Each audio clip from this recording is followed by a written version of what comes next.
오늘 성경 말씀은 예배소서 1장 1절에서 3절까지의 말씀입니다. 하나님의 뜻으로 말미암아 그리스도 예수의 사도된 바울은 예배소에 있는 성도들과 그리스도 예수 안에 있는 신실한 자들에게 편지하노니, 하나님 우리 아버지와 주 예수 그리스도로부터 은혜와 평강이 너희에게 있을지어다. 찬송하리로다. 하나님 곧 우리 주 예수 그리스도의 아버지께서 그리스도 안에서 하늘에 속한 모든 신령한 복을 우리에게 주시되.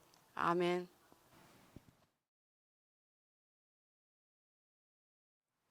설교자는 어느 본문을 가지고 설교를 할지가 굉장히 큰 고민입니다.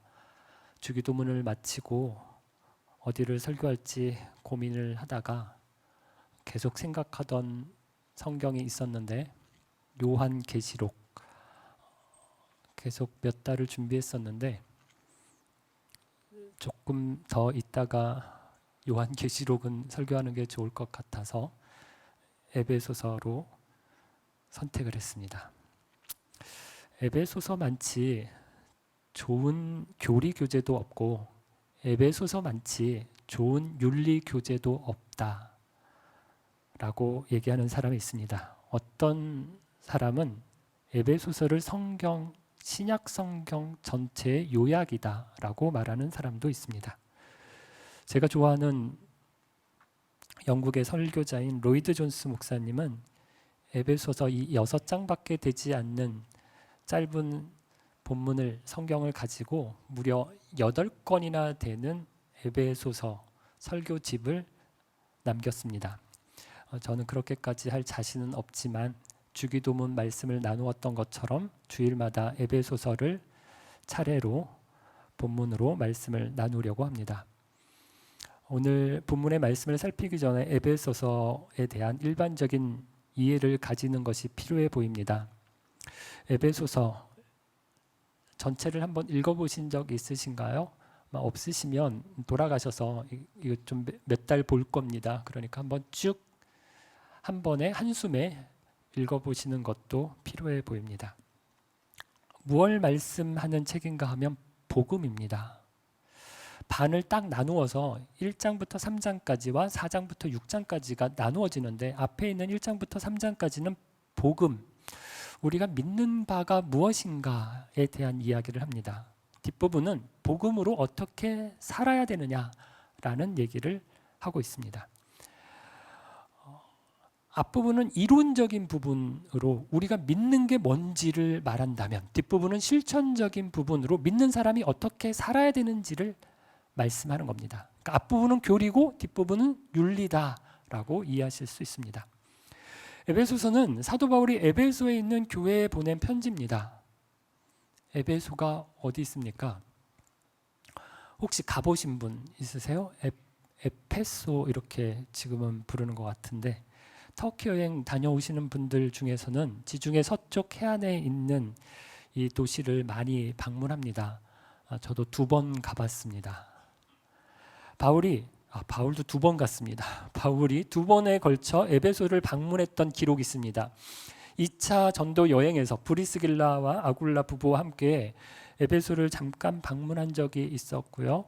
3차 전도 여행 때는 에베소에서 2년이나 머물면서 두란노 서원이라는 곳에서 말씀을 가르쳤습니다. 또 3차 전도 여행을 마치고 예루살렘으로 돌아갈 때는 에베소와 그 가까이에 있는 밀레도에 머물면서 에베소 교회 장로들을 초청해서 눈물의 작별 인사를 나누기도 했습니다.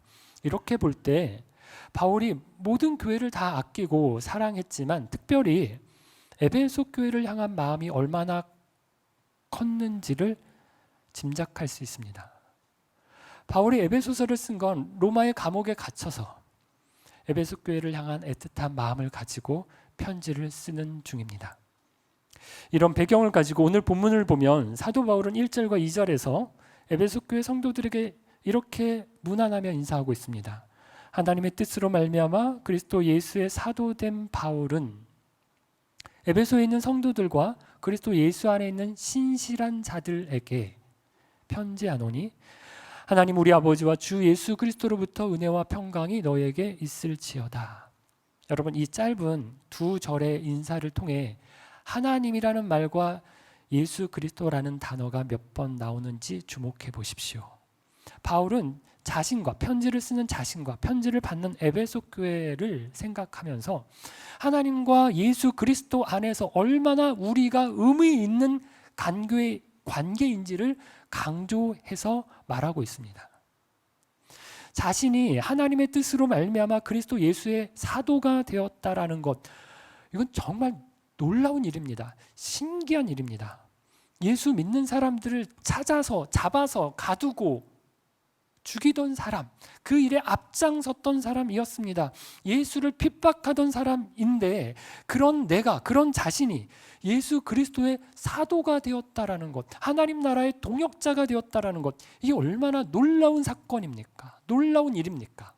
그리고 얼마나 영광스러운 일입니까? 이 일에 함께 수고하고 있는 동역하는 에베소에 있는 성도들을 생각하며 편지를 씁니다. 바울이 이들을 두 번 다르게 부릅니다. 먼저 바울이 이들을 성도라고 부릅니다. 여러분, 성도가 무슨 뜻입니까? 거룩할 성, 무리도 거룩한 사람들이라는 뜻입니다. 복수입니다. 그러면 단수는 뭘까요? 거룩한 사람, 성인, 성자.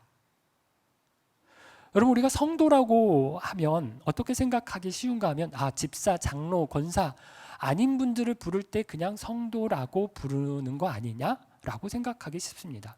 교회에 다니는데 직분이 없어서 마땅히 불러드릴 말이 없을 때 아무개 성도라고 부릅니다. 그래서 성도라는 말을 조금 낮게 생각하는 경향이 있습니다. 그런데 성인, 성자 이러면 어떻습니까?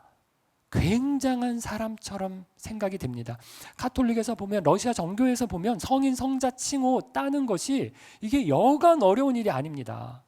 웬만한 사람 아니면 성인이라고 성자라고 부르지 않습니다.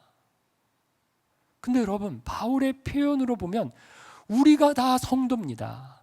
내가 성인이고 성자입니다. 왜 그렇습니까? 거룩한 것이 우리 쉬운 말로 하면 구별되다, 다르다라는 겁니다. 우리가 거룩한 사람, 구별된 사람, 다른 사람들입니다. 믿지 않는 사람들과 구별된 사람이고 다르게 사는 사람이라면 우리가 다 성도고 나는 성인, 성자입니다. 두 번째, 바울은 또 에베소에 있는 사람들을 뭐라고 부르는가 하면 예수 그리스도 안에 있는 신실한 자들이라고 부릅니다. 여러분, 에베소에 있는 사람들은 대부분이 이방인들입니다. 이들은 본질상 진노의 자식이고 불순종의 아들들이었습니다. 이들은 예수 그리스도 밖에 있던 사람들이었습니다. 신실하다는 말은 믿을만하다라는 의미인데 이들은 전혀 믿을만한 사람들 아니었습니다. 그런데 예수 그리스도 안에 있는 사람 되었습니다. 신실한 자, 믿을만한 사람이 되었습니다. 에베소에 있는 사람들이 성도가 되고 그리스도 예수 안에서 신실한 자가 된 것, 이것이 은혜입니다. 자기가 잘나서 된 게 아닙니다. 아브라함의 후손이 아니었고요. 어떤 착한 행실을 한 것도 아니었습니다. 원래 하나님을 모르던 사람, 언약 밖에 있었던 이방인이었습니다. 그런 나를 부르셔서 구원해 주시고 성인, 성자라고 삼아 주신 것, 이게 은혜입니다. 예수 그리스도 안에 있게 해주신 것, 신실한 자, 믿을 만한 사람이라고 불러주시는 것, 이것이 은혜입니다. 그래서 바울이 뭐라고 인사를 합니까? 2절에 보면 하나님 우리 아버지와 주 예수 그리스도로부터 은혜와 평강이 너희에게 있을지어다 라고 인사합니다. 은혜 받았습니다. 예수 믿던 사람, 잡아가던 사람이 사도가 되었습니다. 언약 바깥에 있던 사람들이 성인, 성자가 되고 신실한 자들이 되었습니다. 이 은혜 받았습니다. 그러면 뒤에 따라오는 것이 무엇입니까? 예수 믿는 사람, 은혜 받은 사람에게 따라오는 것은 평강입니다. 샬롬입니다. 돈이 많아서 높은 자리에 올라가서 든든한 뒤에 무슨 백이 있어서 그래서 오는 평강이 아닙니다. 하나님이 내 아버지세요. 내가 그분의 자녀라고 하는 것, 이 놀라운 은혜를 받았습니다. 아빠라고 부를 수 있는 하늘에 계신 놀라우신 그 높으신 분을 내가 아빠라고 부를 수 있는 것, 이 은혜를 받았습니다. 그분이 아들을 주셨어요. 그 아들이 육신을 입고 이 땅에 오셨어요. 그분이 십자가에서 죽으셨어요. 이 놀라운 은혜를 받았습니다. 이 은혜를 입은 사람에게 임하는 것이 평강, 샬롬입니다. 그래서 바울이 은혜와 평강이 너희에게 있을지어다 라고 문안의 인사를 하는 것입니다. 그럼 바울은 편지를 쓰는 자신과 편지를 받는 에베소 교회를 얘기한 다음에 문안의 인사를 나누었습니다. 그리고 바울은 편지를 이렇게 이어가고 있습니다. 3절입니다. 다 같이 한번 읽어볼까요?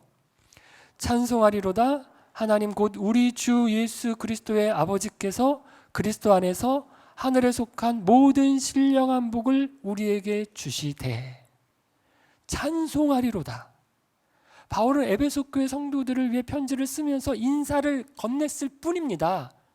이제 막 편지를 시작했을 뿐입니다. 그런데 그 한 문장의 인사를 쓴 후에 하나님을 찬양하지 않고는 견딜 수 없는 상태가 되었습니다.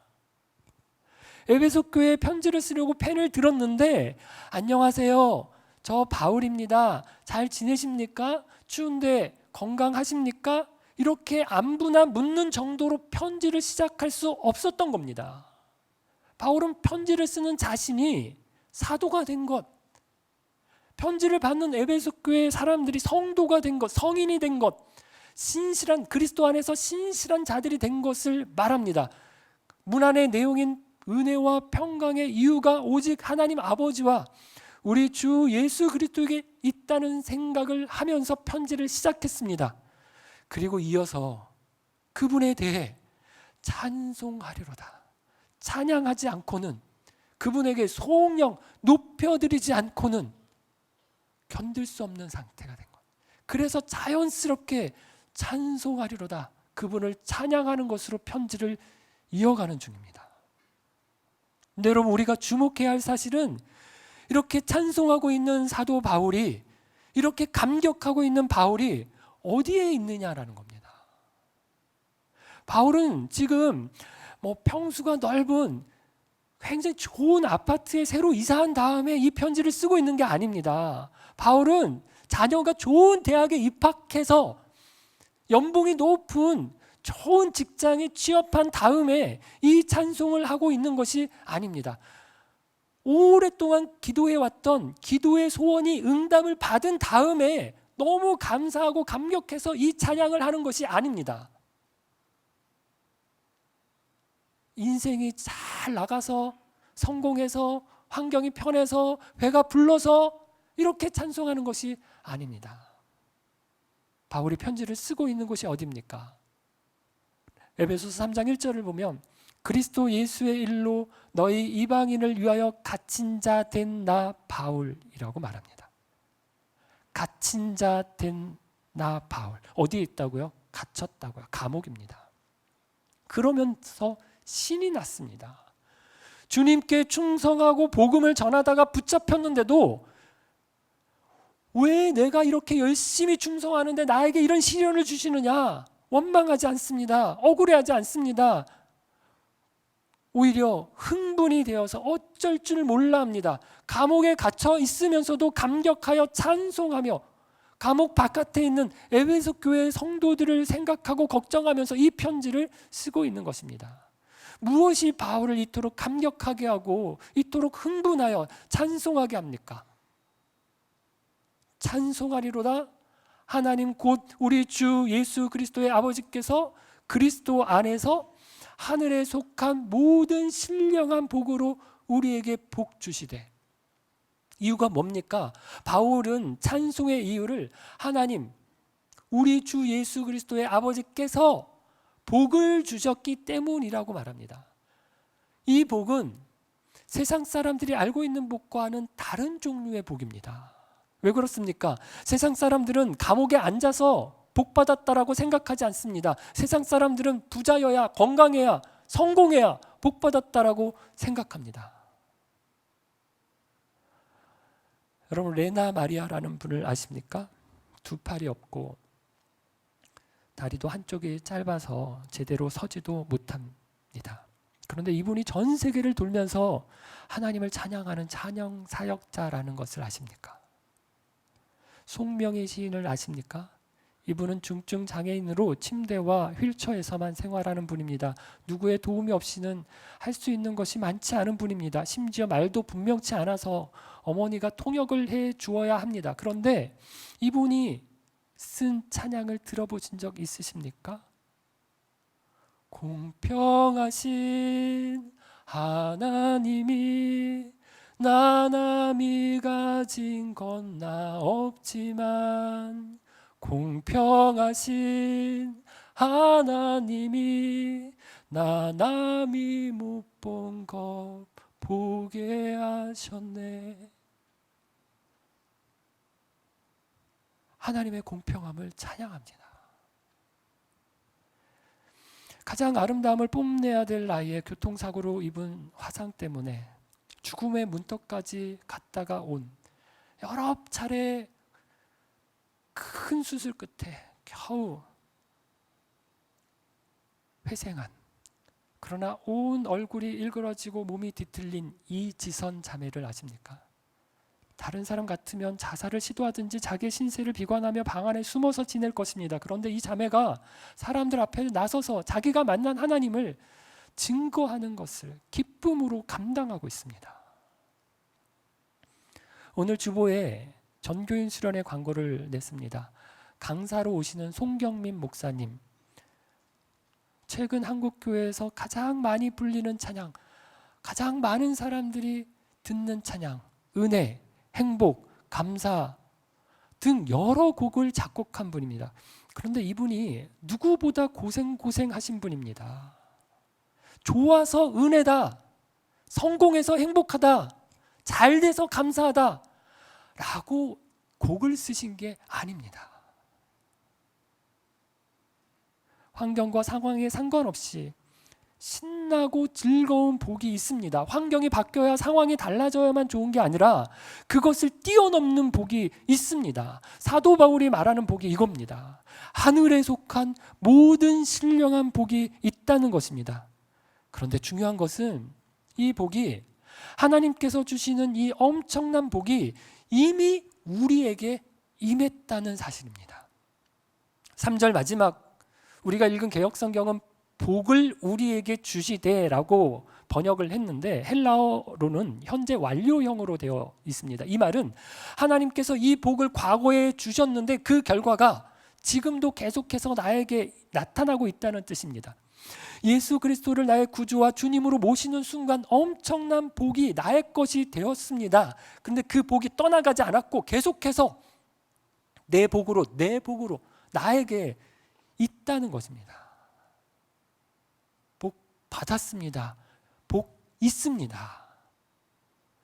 요즘 컴퓨터를 사면 다들 좋은 거 사려고 합니다. 그런데 좀 아는 사람들은 이렇게 얘기를 하더라고요. 보통 사람들이 쓰는 정도 가지고는 좋은 컴퓨터, 사양 좋은 거, 성능 좋은 컴퓨터, 저거 별로 필요 없는데 왜 저분이 저렇게 좋은 컴퓨터를 쓰시지? 컴퓨터는 엄청난 일을 해내는 성능을 가지고 있음에도 우리는 고작 그 컴퓨터의 100분의 1 정도의 성능밖에 쓰고 있지 못하다는 거예요. 제가 폰이 5년 정도 되었습니다. 근데 굳이 바꿔야 될 필요를 못 느낍니다. 배터리만 조금 일찍 다를 뿐이지 전화하고 카톡하고 검색하고 하는데 아무 문제 없이 쌩쌩하게 돌아갑니다. 많은 그리스도인이 이와 비슷합니다. 예수 그리스도를 마음에 모실 때 우리에게 이미 복을 다 받았습니다. 그런데 제대로 그 복을 누리지 못합니다. 내가 복을 받았는지 알지도 못하고 누리지도 못하고 사는 사람 많다는 겁니다. 이건 마치 에버랜드에 자유이용권을 사가지고 들어가서 벤치에 앉아있다가만 오는 겁니다. 조금 산책만 하다가 나오는 것과 비슷합니다.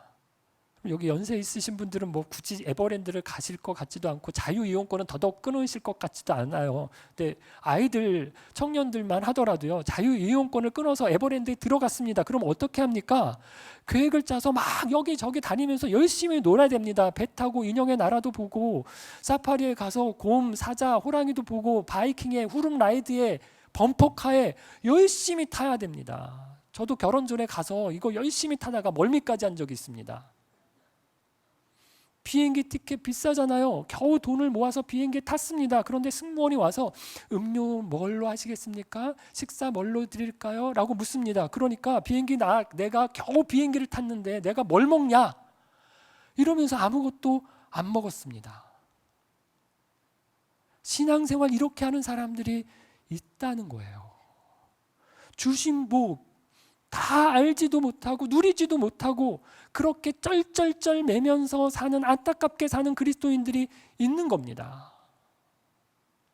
여러분, 하나님께서 우리에게 주신 복이 어떤 복입니까? 얼마나 엄청난 복입니까? 본문은 두 가지로 설명하고 있습니다.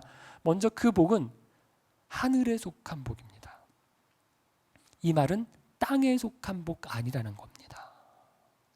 땅에 있는 것들은 잠깐 있다가 사라지는 믿을 수 없는 것들입니다. 하지만 하늘에 속한 것은 영원한 것이기 때문에 믿을 만합니다.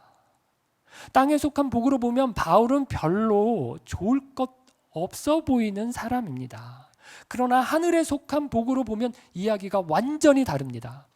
위로부터 난 사람들, 다시 영으로, 성령으로 태어난 거듭난 사람들은 하늘을 맛보면서 사는 사람들입니다. 그래서 땅에 속한 복으로 보면 별로 자랑할 것이 없어 보이지만 하늘에 속한 복이 엄청난 것이기 때문에 주눅들지 않습니다.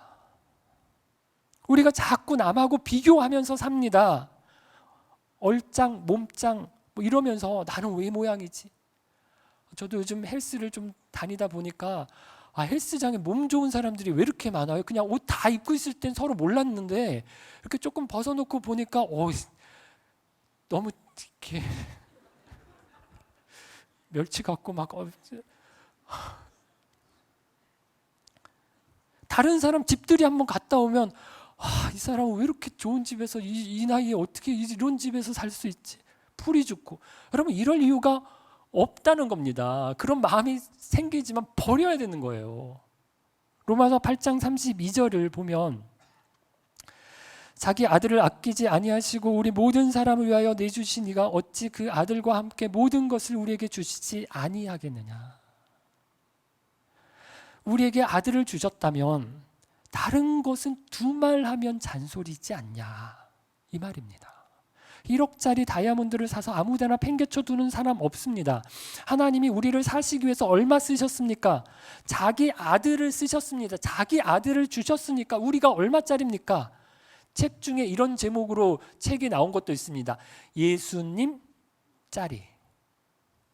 100원 주고 사면 그 물건은 100원짜리입니다. 100만 원을 주고 사면 그 물건은 100만 원짜리입니다. 그러니 예수님을 주고 우리를 사셨으니 우리는 얼마짜리? 예수님 짤입니다. 그러니 우리를 어떻게 아무렇게나 두실 수 있겠습니까? 그럴 수 없다는 겁니다.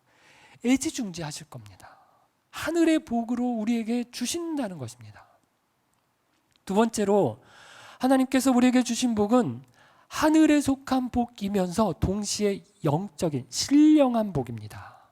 이 말은 육적인 것과 구별된다는 것입니다. 오늘날 교회 안에 있는 많은 사람들이 오해하고 있는 것이 이것입니다. 예수 믿으면 육적인 복이 생기는 줄로 압니다. 예수 믿으면 사업 잘 되고 병 낫고 자녀가 잘 되는 줄 압니다. 그러나 성경이 말하고 있는 복은 그런 복 아닙니다. 히브리 말로 복은 하나님께 무릎을 꿇다는 뜻이라고 합니다. 헬라 말로 복은 왕으로부터 인정을 받다라는 뜻이 들어있다고 합니다. 여러분, 이 두 말을 연결해 보면 우리의 참 주인이신 하나님께 겸손히 무릎을 꿇고 왕이신 하나님이 인정해 주는 삶을 사는 것이 뭐라고요? 복되다는 거예요. 자신이 주인이 되어서 살았던, 자기 멋대로 자기 뜻대로 마음대로 살던 삶을 회개하고 하나님, 왕이신 하나님 앞에 나가서 무릎을 꿇었습니다. 그리고 그분의 뜻대로 살기로 결단했습니다. 그리고 사람들로부터 받는 인정이 아니라 그분이 인정해 주시는 삶을 산다면 그 사람은 복받은 사람입니다. 성경 어디에도 예수 믿으면 육적인 복 받게 될 거다라고 하는 약속해 준 적 없습니다. 예수 믿으면 잘 될 수 있습니다. 그러나 반드시 잘 되는 것은 아닙니다. 성경 보십시오. 예수 믿고 잘 된 사람 별로 없습니다. 이거 왜 교인들을 내보내려고 이렇게 하는 건 아니고요. 그런데 여러분, 영적으로는 잘 됐습니다. 하나님의 관점에서 보십시오. 다 잘 됐습니다. 그러나 세상 사람들의 관점에서 보면 잘 되지 않을 수 있습니다. 바울 보십시오. 지금 감옥에 와 있습니다. 사형 집행을 당할 겁니다. 바울은 세상의 관점, 육적인 관점 볼 때 너무 불쌍한 사람이, 안 된 사람입니다.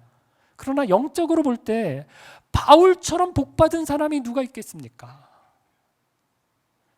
앞날이 막막한 그 캄캄한 감옥에서도 바울이 찬송하리로다 하나님을 찬양할 수 있었던 것은 세상을 초월하는 영적인 복을 누리고 있었기 때문입니다. 사랑하는 빛소금 가족 여러분, 이런 엄청난 복이 어디에서 어떻게 우리에게 주어졌습니까? 그리스도 안에서입니다. 에베소서 1장부터 3장까지 앞부분을 보면 그리스도 안에서라고 하는 표현이 20번이 넘게 나오고 있습니다. 그리스도 안에서, 그리스도 안에서, 그리스도 안에서. 여러분, 왜입니까? 왜 이렇게 그리스도 안에서라는 말을 강조합니까? 그리스도 안에 있는 것과 그리스도 밖에 있는 것은 엄청난 차이가 있기 때문입니다. 그래서 바울은 그 말을, 그리스도 안에서라는 말을 계속해서 쓰고 있는 겁니다. 그리스도 안에 있으면 여러분, 옛사람 지나갔습니다.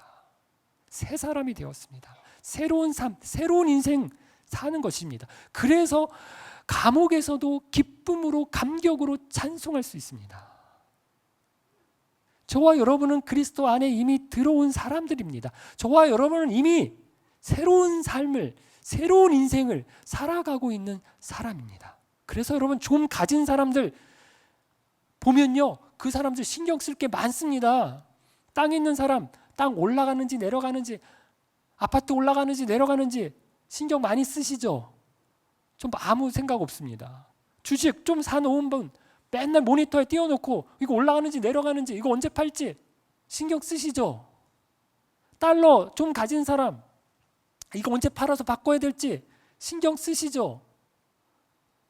저 별로 신경 쓸 게 없어서 좋기도 하고 속상할 때도 조금 있고.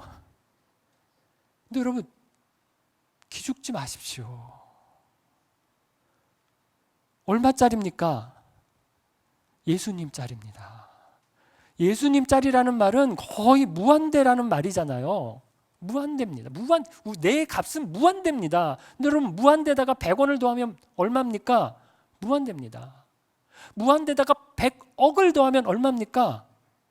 무한대입니다. 100원 가진 나나 100억 가진 저 사람이나 무한대 똑같은 겁니다. 그러니 얼마 가졌다라는 것, 그것 대수 라고 생각해야 되는데 아닐 때 많죠. 그렇게 생각해야 됩니다. 너무 땅의 복, 육적인 복 가지고 안달하지 말았으면 합니다. 거기에 너무 연연하지 말았으면 좋겠습니다. 그거 없어야 된다는 거 아닙니다. 있어야 됩니다. 더 많으면 좋습니다. 그러나 그것에 연연하지는 않는 저와 여러분 되었으면 좋겠습니다. 그리스도 안에서 우리에게 주신 무한대의 복, 하늘의 복, 신령한 영적인 복 우리가 이미 받았습니다. 감사하며 찬송하며 누리며 올 한 해도 기쁨으로 감사함으로 사는 저와 여러분 되기를 바랍니다. 함께 찬양 드리겠습니다. 잘 모르시는 찬양 같은데요. 저희가 특송한다 생각하시고 잘 들으시고 또 부르실 수 있는 분들 함께 부르실 때 하나님이 우리에게 주시는 약속입니다. 특별히 새해에 하나님께서 우리에게 복 주시기를 원하십니다. 함께 찬양 드리겠습니다.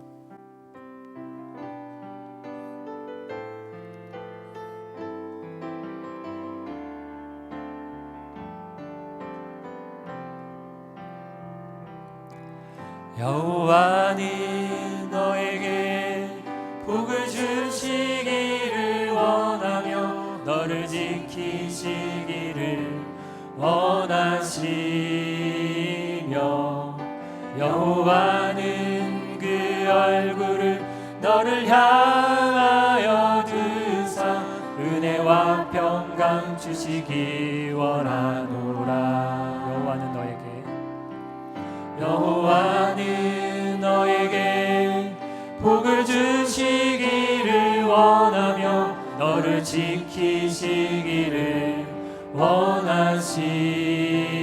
원하시며 여호와는 그 얼굴을 너를 향하여 드사 은혜와 평강 주시기 원하노라. 너를 보배롭고 존귀하게 여기시는 하나님이 내 삶 속에서 이 약속을 신실하게 이루시리. 땅에 기름진 것으로 하늘에 신령한 것으로 너를 복주시고 지키실 하나님이 너의 영혼 잘 되도록 은혜 베푸시며 평강으로 인도하시리. 땅에 기름진 것으로 하늘에 신령한 것으로 너를 복주시고 지키실 하나님이 너의 영혼 잘 되도록 은혜 베푸시며 평강으로 인도하시리. 새해가 되면 사람들이 복받으라고 인사를 합니다. 불안하고 걱정이 되니 사주팔자를 보고 토종비교를 봅니다. 여러분, 우리가 사도가 된 것, 성자가 되고 그리스도 안에서 신실한 자가 된 것이 은혜입니다. 평강을 누리십시오. 하나님이 우리의 삶을 인도하실 것입니다. 이것을 믿는 것이 복입니다. 엄청난 복을 이미 우리가 받아 누리고 있습니다. 그리스도 안에서 받은 하늘에 속한 신령한 복은 땅에 속한 육적인 복에 비할 바가 아닙니다. 땅에 속한 육적인 복으로 치면 다른 사람과 비교해서 조금 덜 받은 것 같아서 속상하십니까? 무한대의 복을 이미 받았습니다. 충분히 찬송할 만하고 기뻐할 만합니다. 거기에 연연하지 않을 만큼 그리스도 안에서 우리가 이미 받았습니다. 올 한 해 하늘에 속한 신령한 복 받은 것 때문에 감사와 찬양과 송영이 넘치는 한 해가 되게 해 주옵소서. 하늘에 속한 신령한 복 나만 받아 누리는 것이 아니라 우리 주위에 흘려보내게 해주십시오. 땅에 속한 육적인 복에 목을 메고 사는 사람들에게 나누는 한 해가 되게 해 주옵소서. 우리 함께 기도하겠습니다. 하나님 아버지, 놀라운 복을 하나님 우리에게 이미 누리게 해주셔서 감사합니다. 하나님, 우리 아버지께서 그리스도 안에서 우리에게 허락하신 이 놀라운 복이 얼마나 크고도 놀라운 것인지 땅에 있는 것에 육적인 것에 매여서 하나님 우리가 고민하고 슬퍼하고 한탄하며 살아가고 있는 인생들은 아닌지 아버지 하나님 우리에게 주신 얼마나 놀라운 복이 우리 가운데 있는지 그 사랑에 그 은혜에 감격하고 찬송하리로다. 하나님